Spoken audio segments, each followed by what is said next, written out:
ไปรอโจกรอวาสนาอย่างมันเกินไปทั้งหน้ามันมองบ่หัน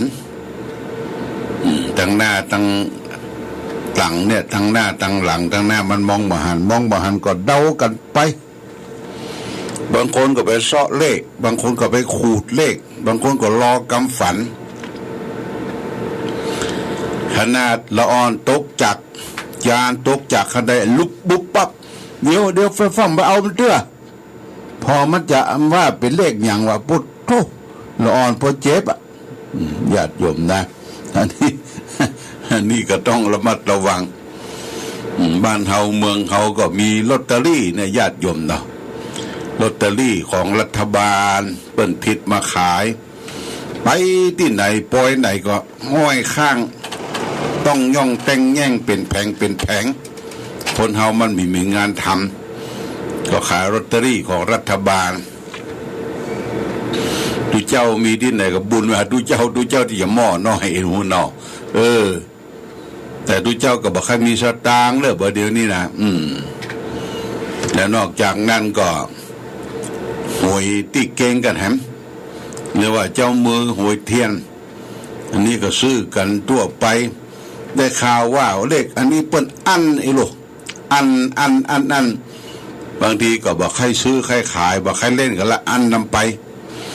ญาติโยมสาธุชนอันนี้ก็มีนะมีเกิดขึ้นตัวบ้านตัวเมืองของเฮาทั้งหลายก่อนอื่นต้องขออภัยโดยญาติโยมเสียงอันโจเข้ามานี่มันบอกป้อยดีที่มันบอกป้อยดีก็เพราะว่าผมบอกกอกครูบาจะลงแล้วเนอะจะลงแล้วเหลือแกน2 แกนก็เอาไว้ในตู้เย็นก็มาผ่ามันคอนี่มันยาวอย่าโยมเอาบอกกอกครูบามาอมก็หายจากเสียงแหบเสียงแห้งบอกกอกครูบาเป็นยาที่ว่าบอกกอกครูบานะคือครูบาเจ้าศรีวิจัยเปิ้นเดินทางมาบูรณะพระธาตุศพฝางเดี๋ยวก็มาแวะฉันเพลที่บนสำนักวิปัสสนาและบ่อสวาเนี่ยตะกอนนั้นยังไม่มีบ่อกอกเด้อเปิ้นก็มีคนเฒ่าคนแก่เอาน้ำพริกตาแดงมาตานผมเลยบ่อกอก2 แกนหนึ่งก็ครูบาก็เอาบีบเส้นน้ำพริกตาแดงแกนหนึ่งก็เอาไว้ตรงข้างแล้วก็สัจจะที่ฐานว่ามีบุญญาบารมีให้ลูกให้หลานได้สืบสานและกินบ่อกอกเนี่ยบ่อกอกต้นนี้ก็หลังครูบาเจ้าศรีวิจัยที่ยืนเป็นอนุสาวรีย์ขึ้นถึงวันเนี่ยญาติโยมนะถึงวันเพราะฉะนั้นก็บ่อกอกนี่ก็ปีนี้โลนนักญาติโยมโลนนักก็ผู้คนก็แค่ได้กันไปมานักวันนั้นก็เอาติดตัวไปหน่อยเอาไปให้พ่อแม่พี่น้องประมาณ10 กว่าแกนบ้านปงดอนแจ้ห่มลูกกันอันแกนนี่แบ่ง4เนอะอีโลวะแกงนี่แบ่ง2ไปแบ่งกันได้กอกครูบามากินบ่กอกครูบาลิมบ่กอกครูบาก็มีโยกมีบุญเนาะญาติโยมนะมีโยกมีบุญอายุมั่นขวัญยืนขอโทษตอนนี้เอาบกคายห่อไว้ก่อนเลยแอบสักกรรมจะปิกมาอมใหม่ญาติโยมในช่วงนี้จะเข้าหน้าหนาวละญาติโยมนะหน้าหนาวนี่หน้าหนาวบางคนก็หนาวจนมาอาบน้ำนะอาบน้ำก็มีเนอะทุกเจ้าก็มีไผก็มีบางคนมาอาบน้ำเน้นก็มาอาบอะทุกเจ้ามันเย็นละหลวงพ่อว่าโอ้มาอาบก็ผ้าครัวเหม็นหมดเลยกันเหม็นตึงเหม็นซากกันเนาะเพราะฉะนั้นต้องอาบสำระร่างกายให้ปลอดโปร่งญาติโยมนะปลอดโปร่งแต่ก่อนนี่เอาจะไปอาบน้ำกับตามต้าน้ำนาทีน้ำห้วยน้ำห้องที่ไหลมาละที่เอาที่ไปอาบน้ำเพื่อเอาเฟืองไปตัวเห็ดลุนลูกเห็ดสักมัด2 มัดเอากาไฟเหี่ยไปเหี่ยกำแล้วเอาบุหรี่ขี้โยไปตัว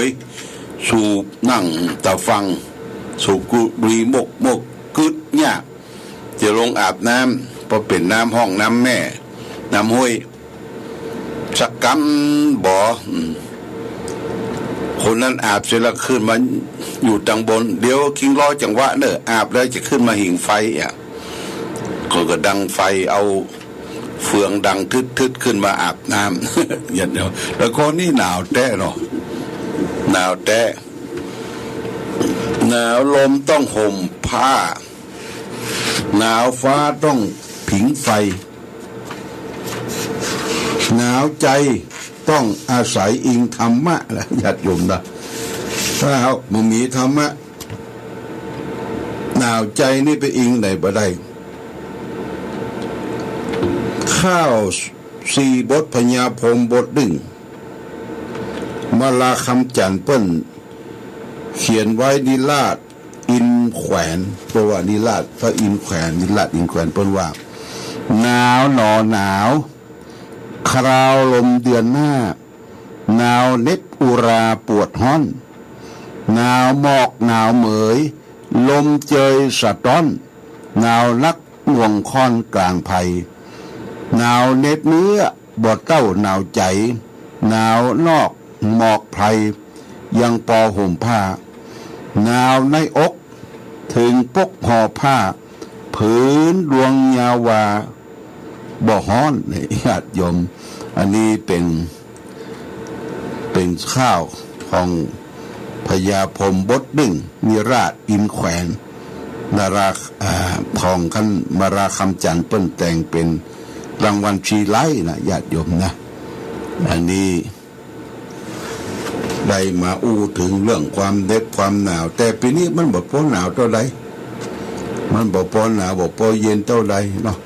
พอสู้ได้อากาศดี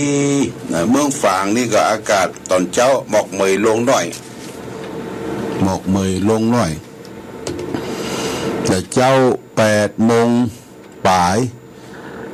เดินทางไปเจียงดาว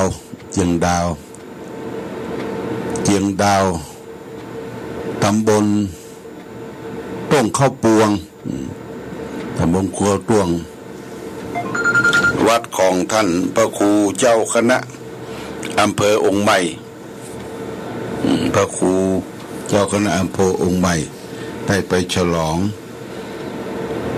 ก็ช่วงไปนี่มันมีหมอกมีเหมยญาติโยมนะช่วงเลยตั้งชัยปราการเข้าไปในป่าในดอยก็มีหมอกมีเหมยเข้าไปถึงปุ้นก็แจ้งแต่อยู่ในห้องก็หนาวพอสมควรอากาศหนาวถือว่าเป็นอากาศอันดีเนาะอากาศอันดีอากาศบริสุทธิ์นี่ต้องแจ้งญาติโยมท่านสาธุชนทั้งหลายเมื่ออู้แล้วก็จะมาวกถึงเรื่องที่ไปวันที่12นี่ก็เดินทางไปร่วมในงานทำบุญวันกตัญญูประเดชพระคุณพระพรหมมงคลที่วัดพระธาตุสีจอมทองวรวิหารคณะศิษยานุศิษย์เปิดได้ร่วมกันสามัคคีธรรมได้อัญเชิญอาราธนาสรีระหลวงปู่จากศาลาหลวงนเรศศาลาหลวงพระนเรศนี่นะไปพำนักพักที่กุฏิของท่านกุฏิของหลวงปู่ที่เป็นกุฏิกว้างใหญ่กว้างขวางทำโดยถวายโดยดร.สมนึกโดยเฉพาะหลวงปู่ทุกครั้งทุกคราเมื่อเราไปปฏิบัติธรรมก็จะต้องไปสอบอารมณ์ที่กุฏิหลวงปู่เนี่ยนะกว้างขวางหลวงปู่เปิ้นไปที่ไหนเปิ้นเป็นห่วงเป็นหามลูกศิษย์ลูกหาที่ไปประพฤติปฏิบัติธรรมโดยเฉพาะอย่างยิ่งพระสังฆาธิการเนี่ยพระสังฆาธิการตั้งแต่ระดับเจ้าอาวาสเจ้าคณะตำบลรองอำเภอเจ้าคณะอำเภอรองจังหวัดเจ้าคณะจังหวัดถ้าไปเนี่ยหลวงปู่ชอบยินดีอนุโมทนาด้วยเน้อเพิ่นบอกว่ายินดีอนุโมทนาด้วยเน้อช่วยกันเผยแพร่สืบสาน พระธรรมคำสอนของพระสัมมาสัมพุทธเจ้าเวลาหลวงปู่ก็จะสอบอารมณ์กับพระผู้ใหญ่ทั้งหลายเนี่ยเปิ้นก็จะมาตามนัดตามเวลาสอนสอบแนวสติปัฏฐานสี่ที่ได้ปาไปนั่งเจริญภาวนาเดินจงกรมได้ขีดได้ขั้นได้อารมณ์เป็นประการใดโอ้หลวงปู่เพิ่นชอบอกชอบใจแต่วันเดียวนี้ได้นำสรีระร่างกายหลวงปู่ครบรอบ3 ปีการมรณภาพของหลวงปู่3 ปีครบรอบหลวงปู่ได้ไปนอนดงเย็นกุฏิเย็นขึ้นไปมากราบไหว้สักการะบูชาที่ลูกศิษย์ลูกหาได้จัดทำขึ้นเป็นที่เรียบร้อยแล้วญาติโยมนะหลังจากวันที่12ตอนบ่ายอาตมาก็เดินทางไปปุ่นไปแจ้จ้อนเมืองปานแจ้ห่มญาติโยมเดินทางก็ไปตั้งผ่านห้างชัดเนี่ยห้างชัดแต่พอเข้าในเมืองลำปางแฉลบไปทางเหนือเดินทางไปถึงปุ่นแจ้ซ้อนเมืองปานนี่ไปเสาะหายมนัดยมบ่ปะบ่พบกันยมสลาดแจ้ซ้อนโอ้นัดกันที่ห้างที่นี่ลงทางเมื่อค่ำเมื่อคืนนี่ลำบากนะญาติโยมนะลำบากกว่าเขาจะหันป้ายเนี่ยแวบไปละก็เลยบ่ได้ปะกันในช่วงกลางคืนกับแม่ฉลาดที่แจ้ซ้อนวิ่งไปวิ่งมาก็เลยโจโหออกมาโหโพดแจ้ห่มก็เลยก็ไปพำนักพักที่วัดดงเจนวัดท่านรองเจ้าคณะอำเภอแจ้ห่มวัดดงเย็น1 คืนและรุ่งขึ้นก็ฉันจังหันเจ้ากาแฟเสร็จเรียบร้อยท่านพระครูรองเจ้าอาวาสวัดดงเย็นบอกว่าเป็นยังผมจะไปส่งเพิ่นก็ไปส่งก็นั่งรถไปด้วยกันรถมันไม่ใช่เต็มนั่งรถไปด้วยกันไปที่ปงดอนก่อนญาติโยมปงดอนนี่เป็นตำบลลึ่งในอำเภอแจ้ห่มที่ไปปงดอนก็ต้องไปแม่จันฟองระอนี่เป็นแฟนคลับอยู่ที่ตำบลปงดอนแจ้ห่มใกล้จะถึงก็หลวงพ่อก็โทรไปทุลุงก็โทรไปอันแม่จันฟองกำลังจะไปหาเลยโอ้ดูไปฟังมาเด้อไปเก็บผักกาดอยู่หรอเก็บผักกาดจอนขมเก็บผักกาดอยู่ทุลุงเดี๋ยวเขาจะมาจุ่มกันฮั่นก็ต่างคนก็ต่าง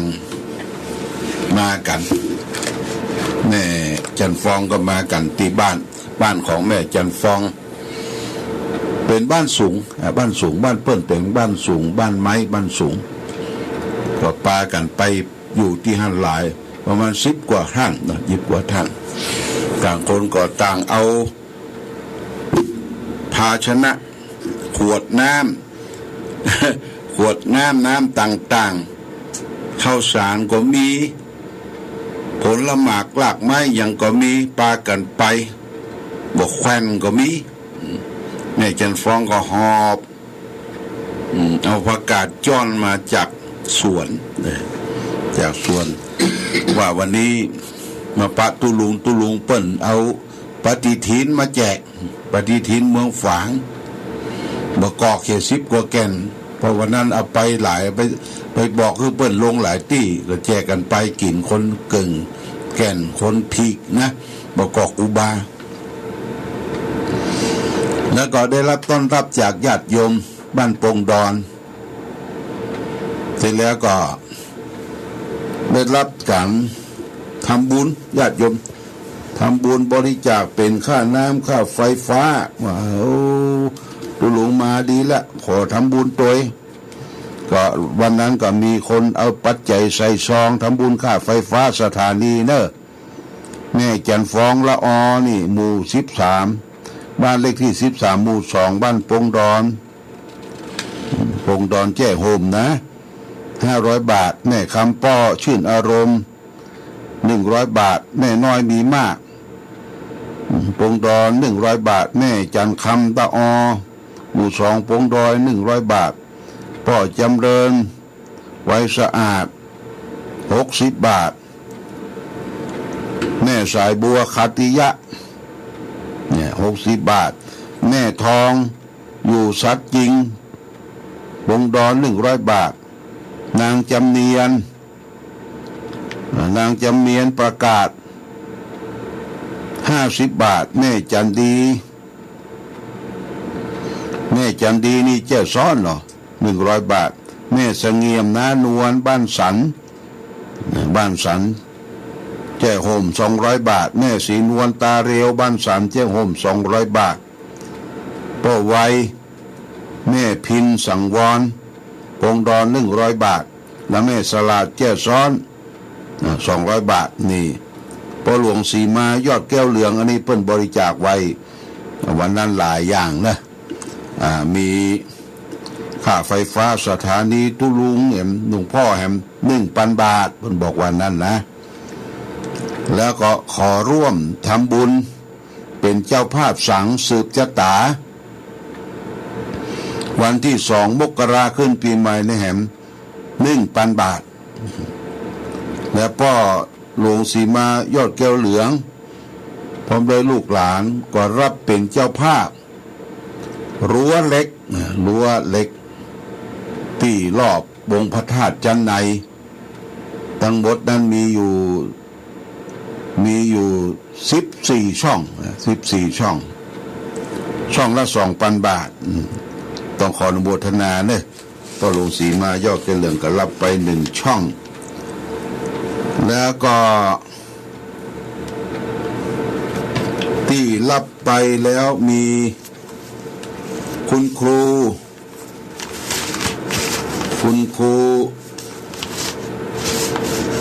ทิลินรัตนดาว1 ช่องคุณครูนรินทลินรัตนดาวทิตะชัยบูรณ์นี่กำแพงจันไดกำแพงเล็ก1 ช่อง 2,000 บาทโมทนาสาธุกับคุณกนกพิชชัยนาแห่ง1 ช่อง 2,000 บาทนี่ก็ต้องขออนุโมทนาแล้วก็ซุ้มสีมานี่ก็คณะผู้ปฏิบัติธรรมประจำวันเสาร์รับ1 ซุ้ม 5,000 บาทคุณกนกพิชชัยนา1 ซุ้ม 5,000 บาททั้งหมดไม่มีอยู่8 ซุ้มก็จะทยอยเอารายชื่อรายนามของท่านทั้งหลายมาอ่านมาขอบคุณอนุโมทนาสาธุกับที่เขาได้ร่วมกินร่วมทานแล้วก็วันที่2 มกรานี่เพิ่นจะสืบชะตาหลวงนะญาติโยมนะทุกปีที่วัดพระบาทอุดมสืบชะตาแล้วก็นิมนต์ทุเจ้าสังฆพระสงฆ์เนี่ย21 รูปเต้ากุลป่อแล้วก็มีการแสดงพระธรรมเทศนา1 กันเรียกว่าใจยะมงคล7 ประการ1 กันสำหรับการเทศน์การเจริญพุทธมนต์และกันละ 1,000 บาทเลยญาติโยมนะ 1,000 บาทตะกี้ก็แจ้งไปให้รับทราบก็มีพ่อหลวงสีมายอดแก้วเหลืองเนี่ยเพิ่นก็รับไปเป็นเจ้าภาพ1 กันแล้วก็คุณครูทิลินรัตนดาวนี่ก็1 กันนะ1 กันแล้วก็คุณกนกพิชชัยนาก็1 กันก็หมดไป 2-3 กันละญาติโยมจะเป็นเจ้าภาพเจ้าศรัทธาก็แจ้งจำนงประสงค์บอกมาเนี่ยบอกมาแจ้งให้หลวงพ่อได้รับทราบเขาก็จะได้มาประเคนจตุปัจจัยในวันสืบชะตาหลวงและก็ภายที่มาสืบชะตานั้นจะมีซองญาติโยมมีซองมอบให้1 ซองเขาก็ไปใส่ปัจจัยเต้าอายุของเขาหรือในครอบครัวนะมี 4-5 คนก็ หน้าซองเพื่อจะเลี้ยงไว้4 คนนะ4 คนพ่อแม่ลูก2 คน ไปเกิดเดือนไหนปีไหนก็เอาสตางค์ปัจจัยใส่ซองเต้าอายุเพียไปสักปี2 ปีเพื่อจะเอาซองนั้นมาใส่รวมในคงเจ้าตาหลวงทุกเจ้าพระสงฆ์ทั้งหมด21 รูปก็จะเจริญพระพุทธมนต์แล้วก็ฟังพระธรรมเทศนาหนึ่งกันที่ว่าทำใจยะมงคล7 ประการซึ่งจะเทศโดยหลวงพ่อรองเจ้าคณะอำเภอหลวงพ่อท่านพระครูอดุลธรรมโสภิตวัดปทุมวาดหนองบัวนี่ทำของเปิ้ลมีที่นั่นนะทำเมืองนะทำเมืองทำใบลานเขียนใบลานอยู่ที่หั่นก็จะให้ญาติโยมสาธุชนมาร่วมฟังธรรมกันในวันที่2 วันขึ้นปีใหม่วันที่1เขาจะทำบุญตักบาตรแล้ววันที่2ก็มาสืบชะตารับปฏิทินปีใหม่กันทุกผู้ทุกคนเลยปีนี้ก็เตรียมไว้ให้ญาติโยมเรียบร้อยแล้วนะเดี๋ยวแจ้งให้ท่านสาธุชนญาติโยมท่านทั้งหลายรับทราบวันนี้ยังมาเปิดสายเด้อเนอะได้มาพบกันพวกสเก้ามงกลเขาก็เปิดสายเดี๋ยวนี้จะเอาธรรมะมาฝากก่อนเมื่อมาอู้มาจาก็ฝากธรรมะคือศรัทธาญาติโยมธรรมะในวันนี้อยู่ในพระไตรปิฎกชัตตเกตุชาดกสกนิบาตคุตกนิกายธรรมปัตตกถาเล่มพระไตรปิฎกเล่มที่27 หน้า852เปิ้นว่าด้วยความรู้ท่วมตัวความรู้ท่วมหัวเอาตัวไม่รอดนี่นลุขานาทุขาประมุลจะกถาเปิ้นว่าเป็นภาษาบาลีว่าจะนี้เนื้อญาติโยมปาดิกรรมานิเรตวาราชพหุสุโตเนวจรยะธรรมังสหัสเวโทปิณตังปฏิจะทุกขาประมุลจะจรนังอปัตวาซึ่งแปลว่าผู้มีความรู้มากแต่ชอบทำบาปกรรมไม่ประพฤติธรรมเลยจึงจะรู้วิชาทั้ง1,000 อย่างเมื่อยังไม่ถึงการปฏิบัติตามก็อาศัยวิชาเหล่านั้นฟันความเดือดร้อนพ้นความเดือดร้อนไปไม่ได้ญาติโยมนะนี่เป็นแปลง่ายๆก็ว่าความรู้มันนักทำกรรมบาปนักแต่บ่เคยไหว้พระบ่เคยประพฤติปฏิบัติธรรมรู้ตั้งหลายอย่าง1,000 อย่างเมื่อยังมาถึงการปฏิบัติตามก็อาศัยวิชานั้นพันความเดือดร้อนพ้นความเดือดร้อนจากตนตัวไปบ่ได้เนี่ยเพราะฉะนั้นธรรมะเนี่ยขยันโยมนะต้องอาศัยมาประพฤติปฏิบัติธรรมธรรมะเนี่ยอาศัยมาไหว้พระสวดมนต์เจริญสมาธิภาวนาและเราเข้าใจว่าคนรู้ควรรู้คนฉลาดจบเพียวด็อกเตอร์จบปริญญาโทตรีเอกอย่างต่างๆเนี่ยญาติโยมเพื่อมาสนใจบ่นำพาบ่ไหว้พระสวดมนต์บ่พิจารณาถึงวิชาจรณะสัมปันโนอันเป็นสระเป็นที่ปึ้งเพิ่นว่าเอาตัวไปบ่ฮอดว่ะญาติโยมนะเอาตัวไปบ่ฮอดก็อย่าพันความเดือดร้อนผ่านพ้นความเดือดร้อนไปบ่ได้หาที่เปิ้งที่อาศัยบ่ได้นะญาติโยมอันนี้เป็นเรียกว่ามีความรู้ร่วมหัวเอาตัวไปบ่รอดโอ้แต่เนอะบางคนนี่เป็นขี้เหล้าก็มีเป็นขี้ยาก็มีญาติโยมเป็นอลองต้องแต่งโอ้เหมือนเอาตัวไปบ่ฮอดล่ะนะยกตัวบ่ขึ้นทำเป๊ะสัมปะไปเลยบ่มีทิศบ่มีทางของตนเองนี่ญาติโยมนะ ความรู้ท่วมหัวเอาตัวไม่รอดสู้คนที่เปิ้นบ่มีความรู้มามีการศึกษาแต่เปิ้นปฏิบัติดีญาติโยมนะปฏิบัติดีเป็นความมุมานะขยันบักบั่นเขาก็ยกตัวอย่างเช่นว่าบรรพบุรุษของเขาเนี่ยพ่อแม่ปู่ย่าตายายของเขาแต่ก่อนบ่มีการศึกษาบ่มีการร่ำการเรียนไม่มีการเขียนการอ่านแต่เพิ่นสำนึกอยู่ในจิตในใจสร้างสมคุณงามความดีวันพระวันศีลนี่เพิ่นจะย่างนะบ่ไปเหตุการณ์เหตุงานบ่ไปต้งไปนาละบ่ไปใส่นากลัวไปต่ำไปทิ่มกับสัตว์ที่มีชีวิตหน่ออินทรีย์แล้วก็ย่างควายย่างงัววันนั้นได้กินหญ้าอิ่มเต็มเจ้าไร่เจ้านาก็พักผ่อนวันศีลนะเพิ่นบ่ไปอันนี้ความรู้ตัวเนี่ยเป็นความรู้ที่ปาตัวไปฮอดญาติโยมเมื่อมีสิ่งใดสิ่งหนึ่งเข้ามากระทบจิตใจก็บ่หวั่นไหวต่อสิ่งเหล่านั้นบ่หวั่นไหวต่อสิ่งเหล่านั้นที่มากระทบเพราะฉะนั้นสิ่งเหล่านี้ญาติโยมท่านสาธุชนทั้งหลายคือความรู้เนี่ยเอามาวัดกันนี่ว่าความรู้ที่ดีก็คือความรู้ทางธรรมรู้แจ้งเห็นจริงในการเกิดดับของจิตใจรู้แจ้งเห็นจริงในการมากันไปของชีวิต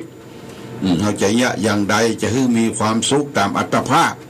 ที่เขามีอยู่เนี่ยนะเขาบอกใช่ว่าอยากจะได้เกินตัวอยากจะมีเกินตัวอยู่ตามอัตภาพที่เช่าชีวิตที่เขาพอจะรับได้และบ่ฮือแล่นแค้นค้นแค้นจนเกินไปจนบ่มีที่กินที่อยู่ที่อาศัยนี่พระพุทธเจ้าสอนหลักของ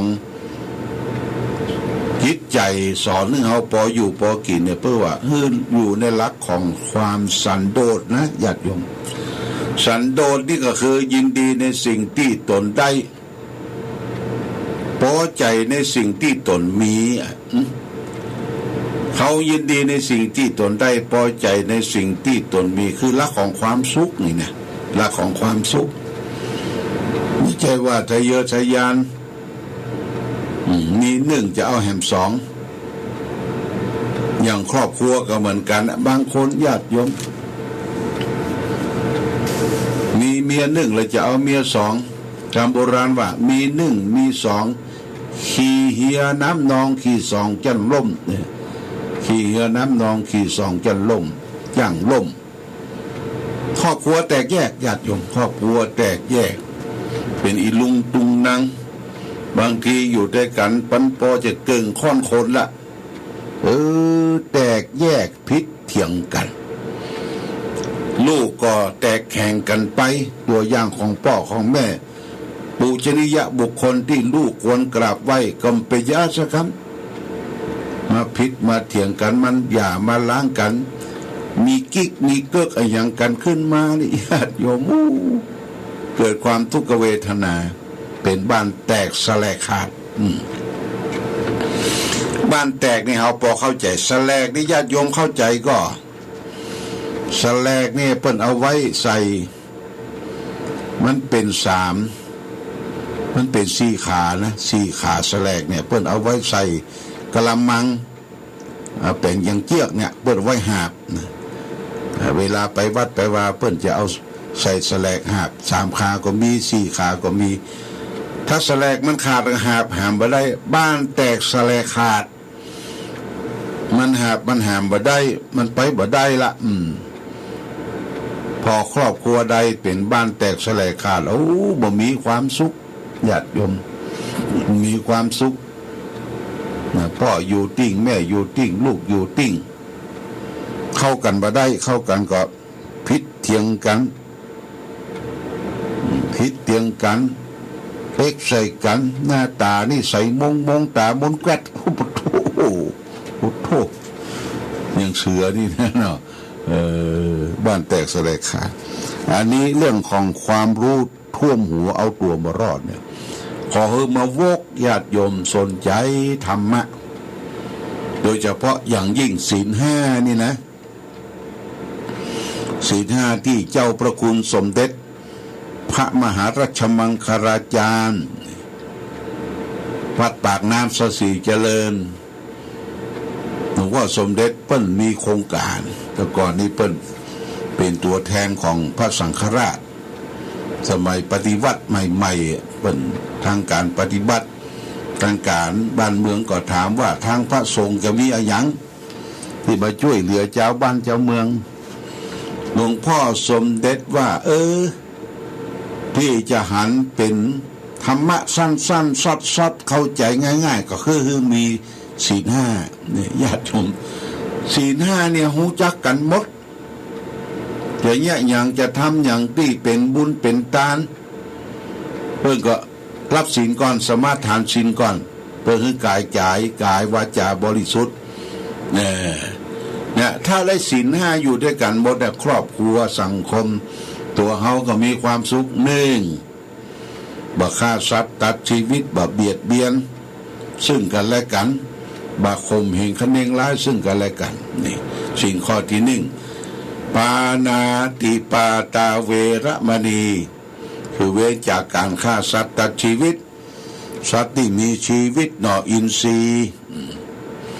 บอกว่าป่าบวกป่าร้องป่าห้วยป่าห้องกินเนื้อกินสัตว์อย่างต่างๆมันก็รักตัวกลัวตายในญาติโยมรักตัวกลัวตายบางคนแต่ก่อนนี่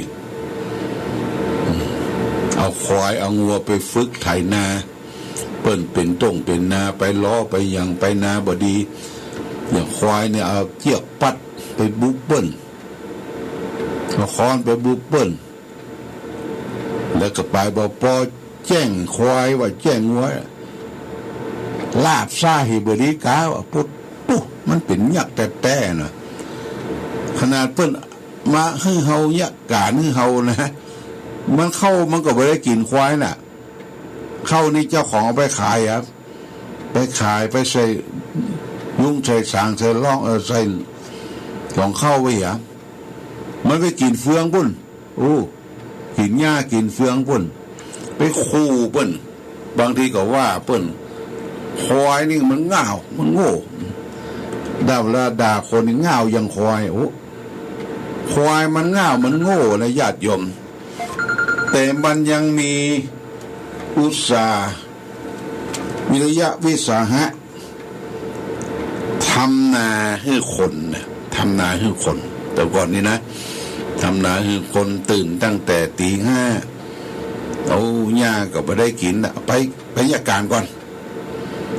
ไปยาการก่อนไปไถนาก่อนไถนาระหว่างที่จะเอาหิ้วนาเนี่ยจะไถหญ้ามันจัดเขียวจังไงแวกินหญ้าคนมือกินบุ๊บเอาเจี๊ยบปัดจักหูดังมันโต้ขำเคมันญาติโยมยิ่งควายมีลูกควายมีลูกมันอยู่ที่ห้างหมดไถไปไถมาควายมาแล้วก็ปลดแอกปลดหยังจากคอจากดังมันแม่มันนะหิวน้ำหิวข้าวหิวหญ้าแทนที่จะไปกินหญ้าก่อนกินน้ำก่อนมันฟ้องล่นไปหาลูกมันปืนห้างบนล่นบ่ล่นได้บินก้นให้ลูกมันกินนมตัวก็เศร้าโซปากนี่เป็นพวกญาติโยมมันอีดมันหิวปากนี่เป็นพวกเศร้าโซด้วยเมตตาด้วยความรักความผูกพันลูกอิ่มแล้วบ่ก็ไปกินหญ้ากินน้ำดูนี่สัตว์เดรัจฉานนะสัตว์เดรัจฉานเป็นสัตว์ชั้นต่ำนะญาติโยมมันฮักลูกฮักเต้ามันถ้าไผ่อย่าไปขี้ลูกขี้เต้าไปได้ป้องกันเด้อหมาลงไปเห่ามันก็มันควิดมันไล่ตะคอกบ่ได้วันนั้นหลวงพ่อดูคลิปดูลายมีเหยี่ยวร้ายตัวหนึ่งนะเหยี่ยวร้ายนะเหยี่ยวก็แห้งหุ้งนะหุ้งบ้านเฮาห้องหุ้งเนอะ มีแม่ไก่ตัวหนึ่งมันเลี้ยงลูกกันลองเสาะกินลูกมันมี5-6 ตัวบอกกองหุงสู้เข้ามาจะย่ว่ามาลูกมันต่อสู้นะญาติโยมต่อสู้เอาชีวิตเป็นเดิมพันปดโตจนหุงมันการไปนะโอ้มันตึงบอกกลัวแท้ๆมันเอาชีวิตเป็นเดิมพันมันบอกให้ลูกมันลบกันลูกมันลบใต้ต้นไม้ลบเข้าไปอยู่ตำปืนก็ไม้มันต่อสู้กับเหยี่ยวนะต่อสู้จนเหยี่ยวนั่งการอ่อนแรงก็เลยมาได้ลูกมันสกรรมมันก็บินไปอย่างนี้เนี่ยชีวิตของพ่อของแม่ของบุคคลเฮาเนี่ยป้องกันหมู่เฮาตั้งหลายอยู่เป็นประเด็นเนี่ยอยู่เป็นปากปอวอไปแว่ถึงมันกับพ่อแม่นะพ่อแม่นะเขาอยู่ได้ถึงวันเนี่ยสำคัญอันนี้เปิ้นสอนให้เฮานึ่งบ่ฮือเบียดเบียนกันข้อศีลข้อหนึ่งเนี่ยบ่ฮือเบียดเบียนกันอยู่ด้วยสันติอยู่ด้วยความรักความผูกพันมีเมตตาธรรมต่อกันศีลข้อ2ครับเราญาติโยมเขาจะมีความสุขหนึ่งอทินนาทานาเวรมณีจะไปลักของกันจะไปแมทของกันหันของเปิ้นจะไปใครได้ของเพิ่นเปิ้นขี้ไล่จะไปดูแควเนี่ยญาติโยมนะโอ้หันสตางหันจะตีนสันมือสันเลียปากแดบแล้วแบบมาได้กระแตะเนอะติดนิสัยจิตมันเสียนะญาติโยมบางคนนี่เปิ้นว่ามีพายมือวะนะพายมือนี่จะได้ญาติโยมไปที่ไหนบ้านไหนเนี่ยนะบอกว่าบ้านซบบ้านซากที่ไหนเปิ้นกินแขกแต่งงานเปิ้นที่ไหนร้านค้าใหญ่มันจ้างมีอย่างติดไหมติดมือนะไม่พายมือวะมันย่ามติดย่ามมือบ่ได้สักอย่างเอาสักอย่างเนี่ยเลยบอกใครไว้เรือเจี้ยใจญาติโยมนะเปิ้นจึงพอประเดี๋ยวนี้เปิ้นมีกล้องหรอมีกล้องลองเข้าไปร้านเซเว่น11ร้านขายวัสดุอย่างต่างๆในลองไปแม้ทางเปิ้นกากล้องมาถ่ายจับได้หมดญาติโยมบ่ได้นะอันนี้จะไปลักของกันจะไปคดไปโกงจะไปเบียดเบียนกันศีลข้อ2เนี่ยเพิ่นเขาอยู่ของไฟของมันเป็นกรรมสิทธิ์ศีลข้อที่3ก็เหมือนกันญาติโยมเพิ่นบอกเฮือล่วงละเมิดของรักของชอบใจคนอื่นที่มีเจ้าของอย่างลูกสาวก็ดีลูกบ่าวก็ดีเปิ้นมีพ่อมีแม่อย่างลูกสาวเนี่ยอายุบ่เกิน15ลองไปจับไปกำเปิ้นเนี่ยเปิ้นห้องไวๆเนี่ยว่าข่มเหงคะเดงร้ายทางใจทางกายติดคุกติดคุกติดตารางญาติโยมถ้าเปิ้นเอะอะวายเนี่ยหญิงที่ไม่รู้นิติภาวะยังมีไร้เดียงสาอยู่ญาติโยมและของที่เป็นมีเจ้าของเป็นลูกเป็นเมีย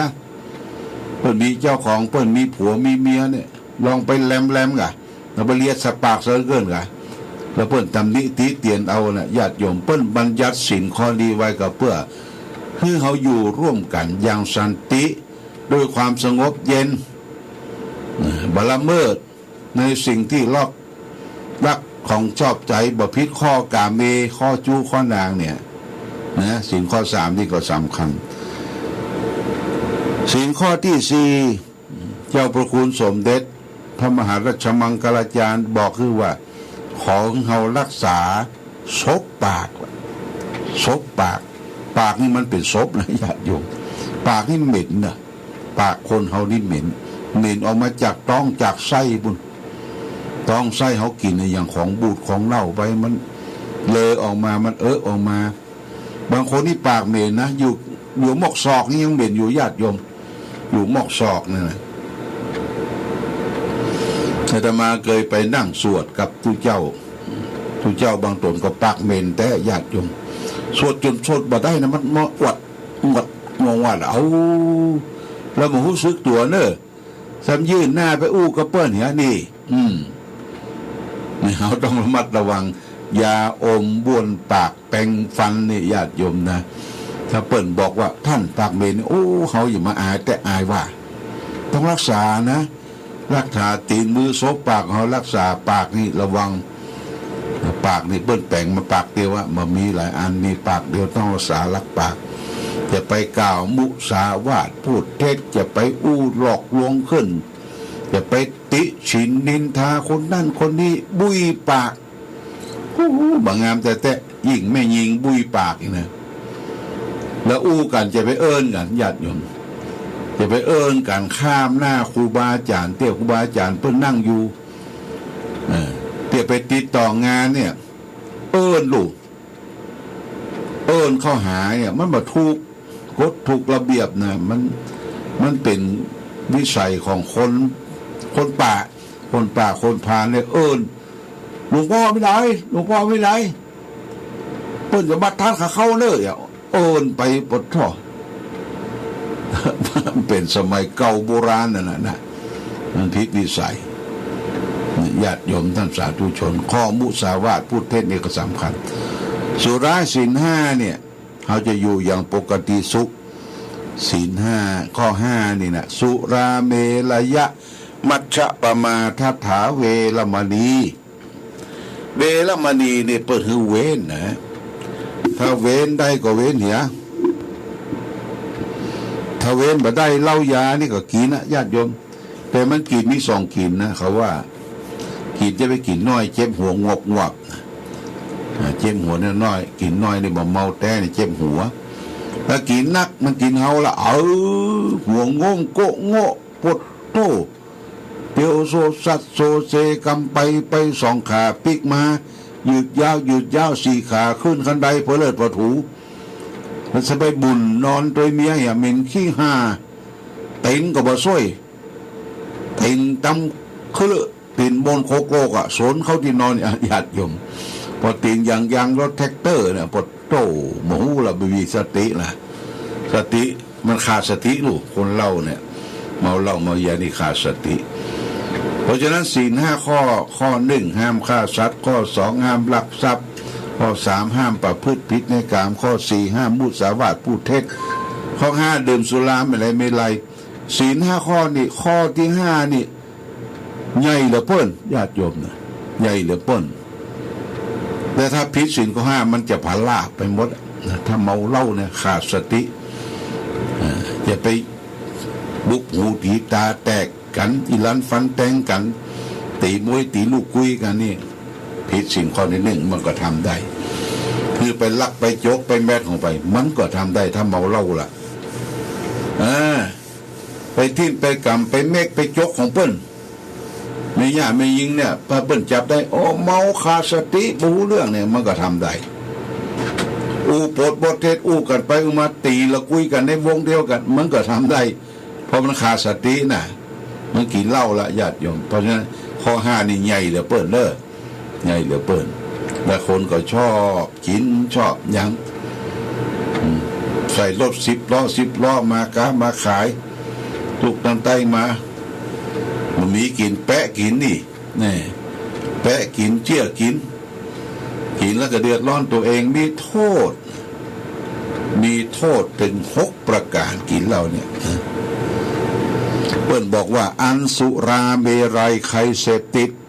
พาชีวิตมืดมนจนฉิบหาย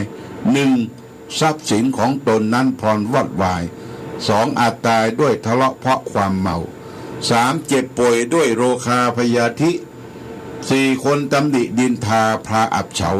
5หน้าด้านหนักหนาเวลาเมา6ปัญญาเขาหดหมดสิ้นปดโตหมด6 ประการโทษมันคนมันมีน้อยเดียวว่าได้การฟ้าผ่าญาติโยมนะแต่โทษมันนักอันนี้ฝากไว้ฝากไว้ว่าด้วยความรู้ท่วมหัวเอาตัวไม่รอดเป็นเหตุที่มาอู้เรื่องนี้คือญาติโยมท่านสาธุชนทั้งฟังสรุปแล้วก็คือธรรมะนะต้องมีธรรมะคือเป็นเรื่องผูกของจิตของใจคือทำแต่คุณงามความดีเกิดมาต้องทำดีให้ได้จะตายทั้งทีได้ฝากดีไว้ทำดีไว้ให้ลูกทำถูกไว้ให้หลานทำความชื่นบานไว้กับประเทศชาติบ้านเมืองของเรามีสาระธรรมคุณธรรมญาติโยมขณะนี้เวลา9 โมงกับ40 นาที 40 นาทีอย่าเปิดสายสัก5 นาทีเนาะไฟฟังพ่อง5 นาที10 นาทีแล้วก็เลิกงานก็อย่าทำน้ำบนญาติโยมแต่เจ้าแม่อุ้ยแม่แหลงเนี่ยแม่แหลงตำบลอำเภอไม่อายว่าวันนี้มีน้ำมนต์ก่อนตุลุงมีอย่าทำน้ำมนต์เฮ้ยเด้อนะพระพุทธน้ำมนต์ตอนนี้ภัยจะโทรมาสัก4-5 สายอู้จ๋าทักทาปราศัยกันพี่น้องต่างปุ้นไงต่างเมืองปานแจ้งโฮมฟังอยู่ก่อโทรมาเด้อ0819515864โมทนาสาธุที่ได้ไปเอี่ยวไปแหวงแล้วก็ได้นำของฝากมาฝากให้โยมป่าจันมาก่อนเวียงป่าเป้าสวัสดีโยมโอ้หวัดดีเจริญพรฮะดอยหมอกรอดิโอชัดเจนนี่เนาะไม่ได้ไปเอี่ยวแวะหาเด้อเนอะไม่ได้ขึ้นไปเตี้ยถ้าขึ้นไปเก็บแวะหาฮะได้ฟังแล้วบอกเนาะหวัดดีเนอะโมทนาสาธุเนอะโยมป่าจังเวียงป่าเป้าเปิ้นก็เป็นแฟนรายการโยมผู้ชายนี่เปิ้นตาเปิ้นบดีแต่เปิ้นเป็นนักสังคมสงเคราะห์เป็นหมอนวดเจริญพรจากที่ไหนแม่บ้านขายนะกะบ้านขายเจ้าพี่ข้อการนะเหรอฮะนามสกุลพี่ข้อการนะเจ้าพี่ข้อการพี่ข้องายอ่ะนามสกุลพี่ข้องานมาซื้อแก้ตาโทเบิ้ลวันที่2เด้อมาเจ้าที่ไหนเจ้าวันที่2 มกราเนี่ยเพิ่นซื้อแก้ตาหลวงที่วัดพระบาทเด้อมานอนบ้านเถอะกะบ้านเจรังเถอะกะเนาะมาเอาปฏิทินน่ะปฏิทินปีใหม่อ่ะปฏิทินล้านนาหนาวแล้วเนาะเดี๋ยวนี้เนาะโอ้หนาวละหนาวละหมอกเหมยอุ้มเด้อขอบคุณเลยแม่เด้อเจ้าไว้สาเจ้าหวัดดีพี่น้องบ้านคายนอกพิเคราะห์งานขอบคุณชัดเจนดีต่อไปต่อไปญาติโยมเดี๋ยวเขาจะแปลงน้ำมนต์ละจะแปลงน้ำมนต์เจริญพรโทรมาจากไหนอเมริกาก็ญี่ปุ่นโอ้ชัดเจนเนอะหนองบัวชัยประการ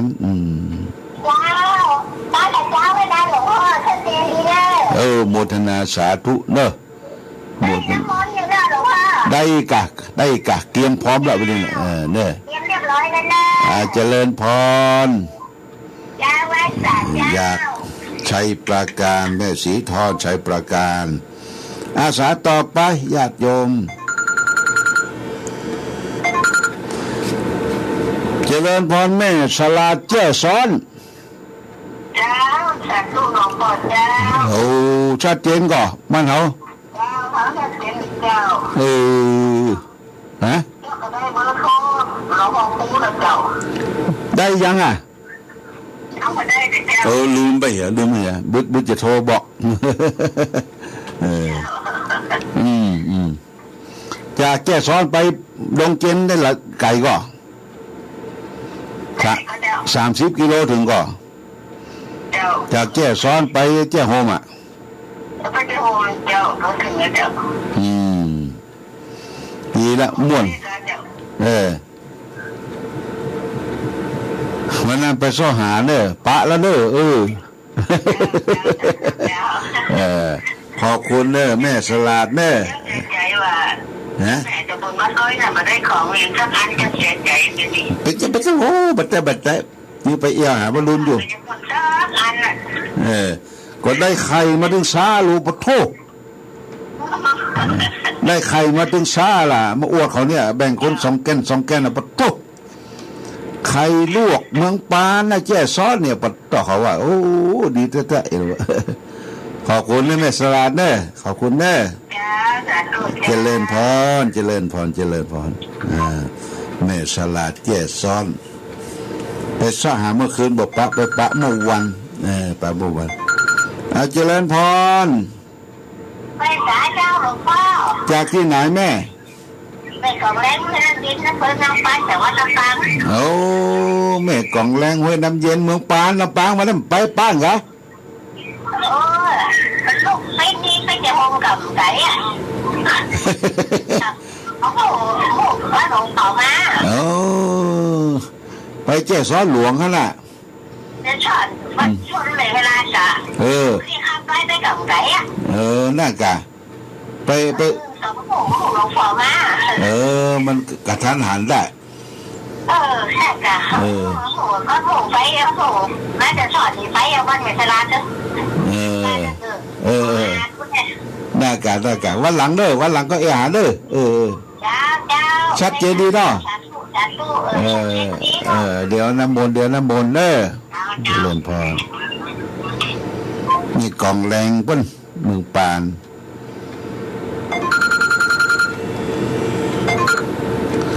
สวัสดีป้าอุ้ยพัดบ้านลีละปุ้นครับผมสมาคมว่าจะได้พ่องสมาคมว่าเนาะผมไปเรียนมาดูเจ้าสองอันผมว่าจะมานี่ครับวันที่สองผมว่าปูนนะครับงานเพิ่มมาเรื่องปลอดภัยนะครับโอ้ดีกะเนอะดีกะถ้าวันหลังมีอย่างจะฝากไปให้เด้อประพัดเด้อ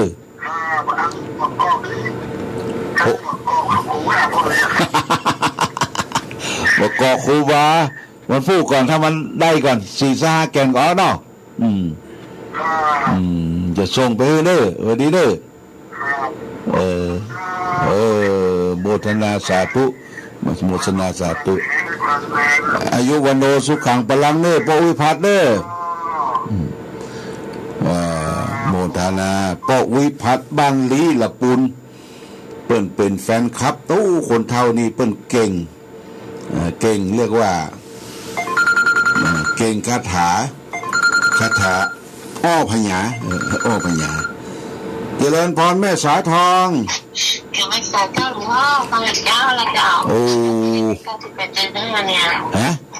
ห้วยตองซัก98.75ห้วยตองซักแหละ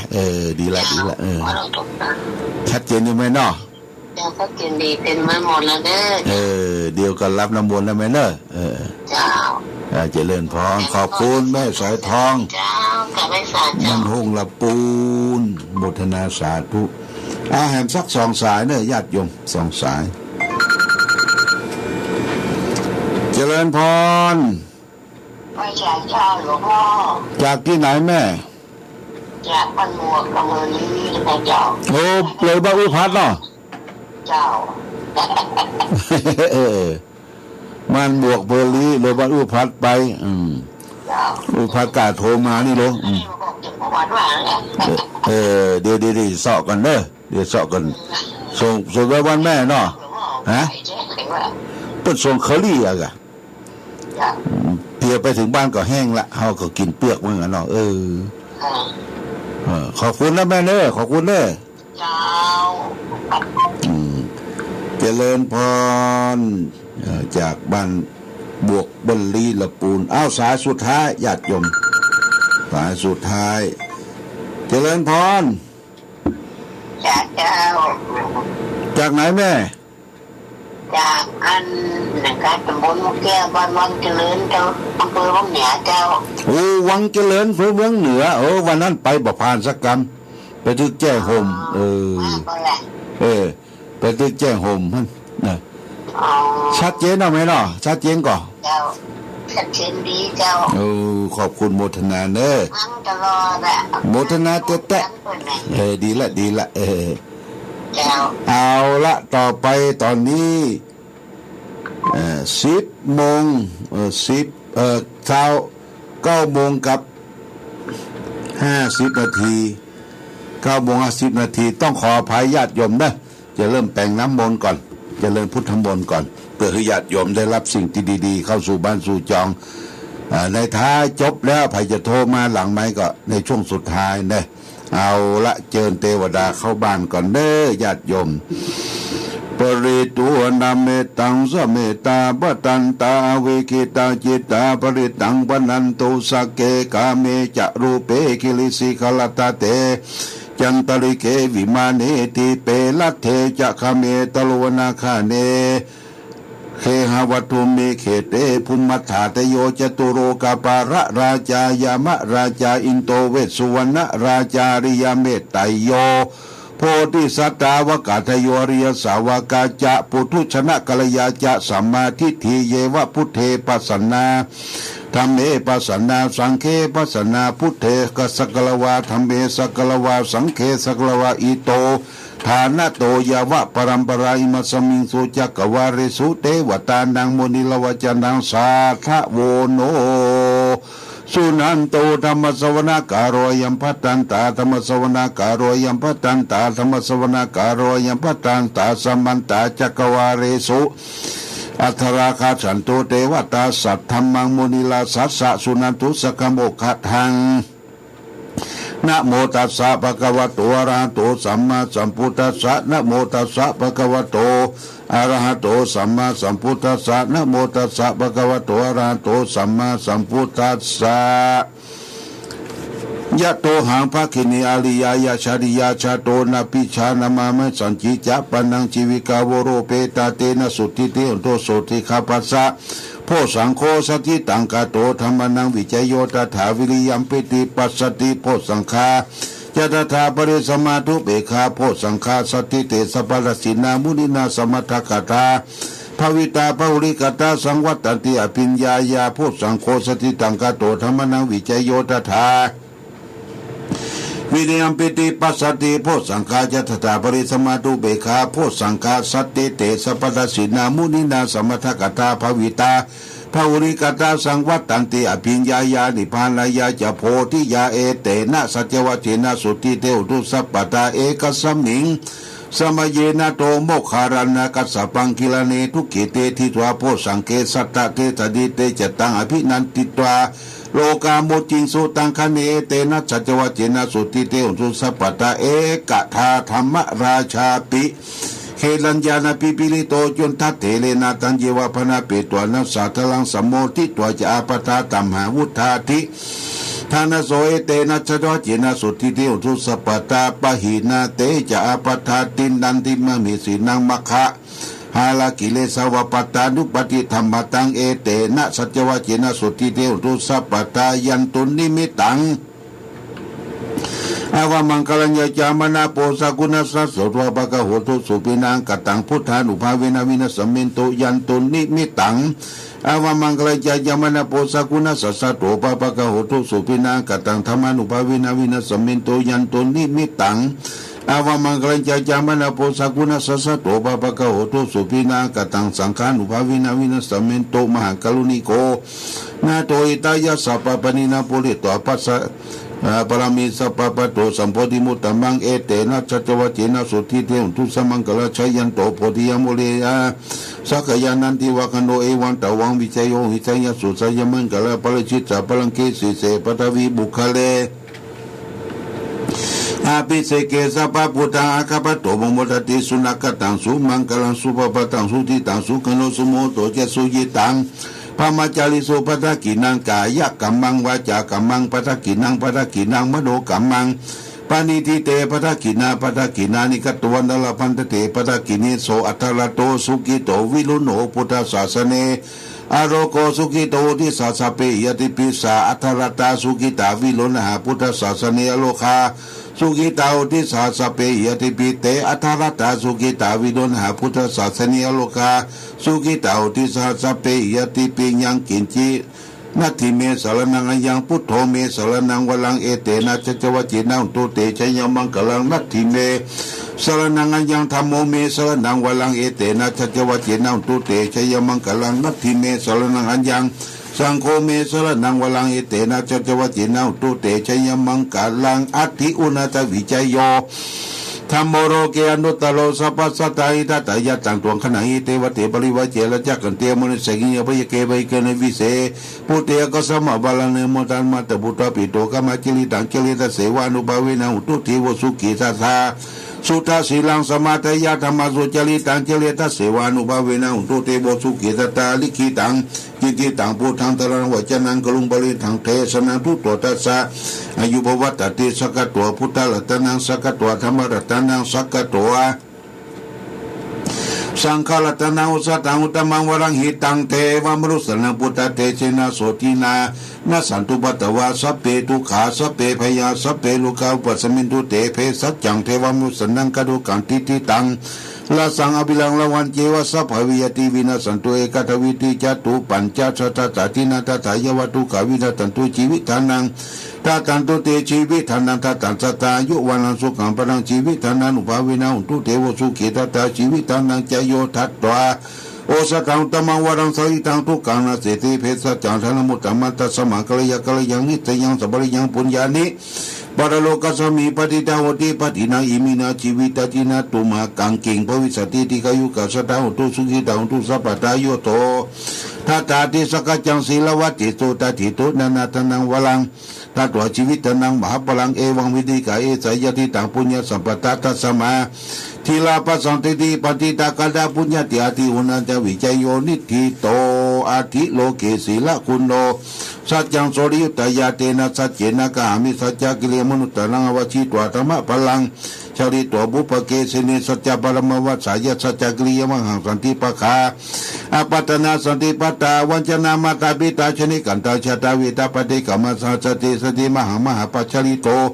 สิกิวัตเสสิโสลสักกลีลิสานิอุตกังปัตตวยตาสิกิสัจเจนะเมสโมนติเอสาเมสัจจปรมิติทุกขปัตตาจนิทุกขาปยปัตตาจนิปยโสกปัตตาจนิโสกังตุสัพเพปิปานิโนเอตาวตาจามิสัพพตังปุญญสัพพทังสัพเพเทวานุโมตันตุสัพพสัมปติสิยตันนันตันตุสัตตัญญศีลลังขันตุสัพพตาภาวนาปิลันตังตุขัจฉันตุเตโกตากตาสัพเพพุทธาบรปัตตาปัจเจกานันจะยังพระอรหันตานันเจติทินาลักขังพันธา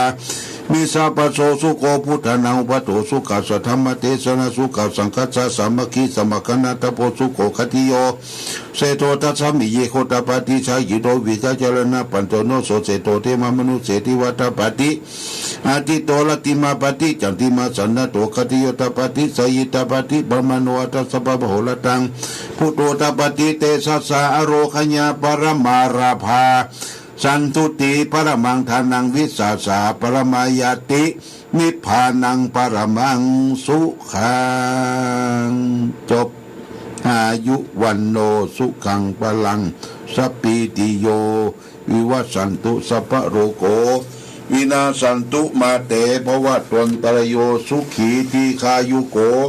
ภวะอภิวาตานสีลิสนิจังวุธาปัจจายโนจัตตารโอธรรมาวัตันติอายุวันโนสุขังพลัง